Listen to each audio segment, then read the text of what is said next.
Good morning, Miss F. I did my presentation on life with a concussion in football. A little background information is a concussion is a traumatic brain injury that affects your brain function. And it usually comes from like a few hard blows to the head or some violent shaking, and then that causes your head, brain to smack against your skull and things like that.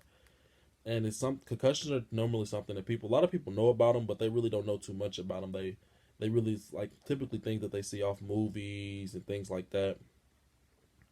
And typically when they see it, like it's normally those ooh and those ah hits. Those normally is when a player gets a concussion. And people know about when a player gets a concussion, but doesn't realize what a player goes through on their day to day lives with that concussion. Some athletes are mentally, physically, and emotionally troubled. They can't help it, and some of them even don't even after they retire. They're not the same person anymore. They're not the same maybe energetic, funny guy that they used to be. A concussion can change your life, and a thing that they're really well. Most of these people that are writing these articles are saying is they're concerned because the number of people like that are normally that say they have one, they don't really it's kind of it's like average, but they feel as if there's more people more athletes having concussions, but they're not saying anything about it.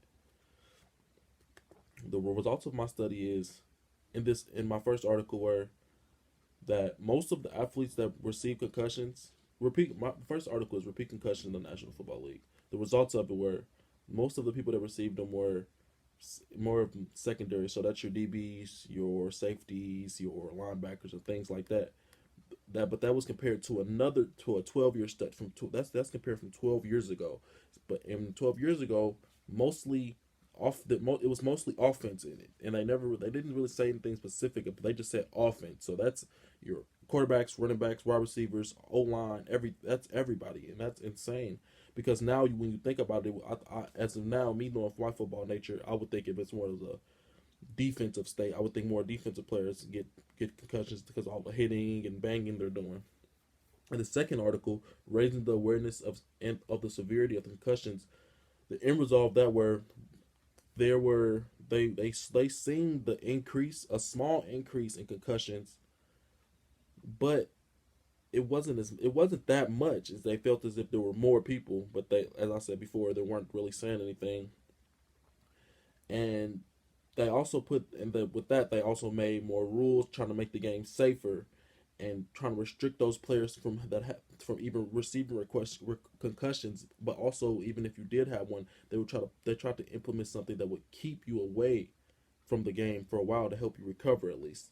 In my third article, I don't know how to say this word. Sorry, osteoarthritis prevalence is in retired football league players with a history of concussion and lower extremity injury.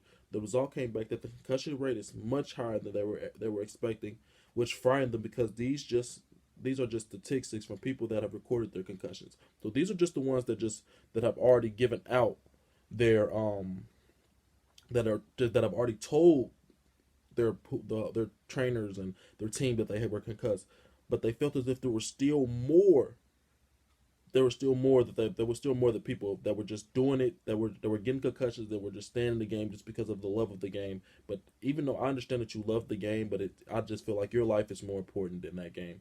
In my third article, no, sorry, fourth article, effects of concussions on wide receiver and running backs. This one more specifically talked about them the whole time.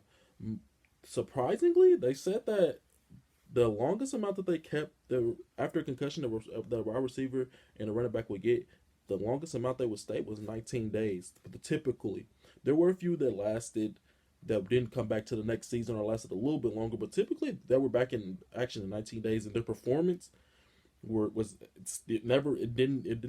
even affected. They still played the same. They still produced the same amount of power and things of that nature. They still everything that they did was still the same. And in my fifth and last article, depression and depression following concussions in retired football players. The results that came back were depression.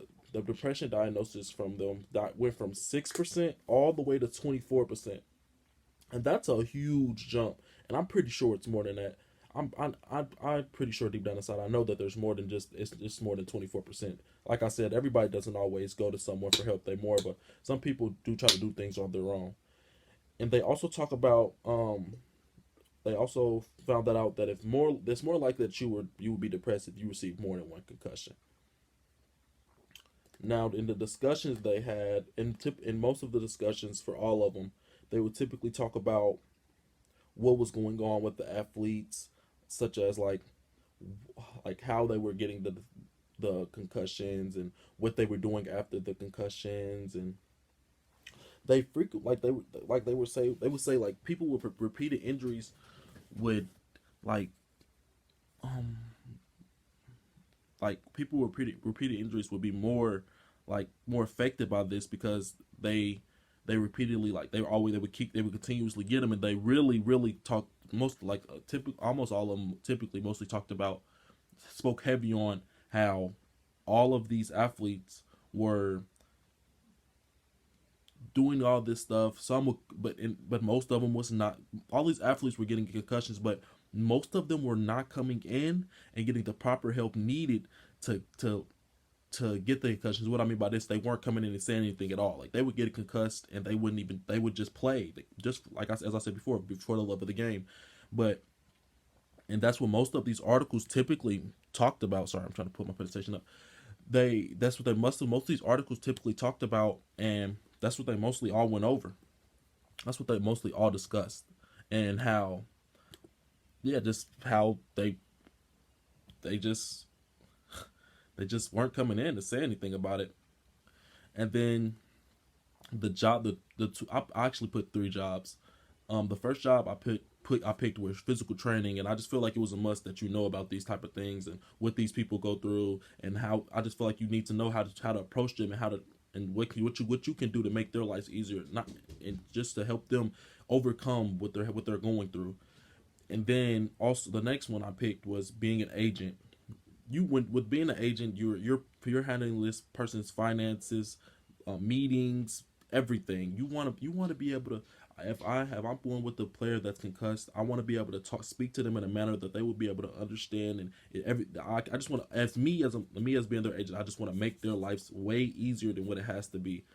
I just want to make everything smooth sailing for them. If they have to do something, I want to make it as easy as possible. I don't want to make my clients job harder than it has to be.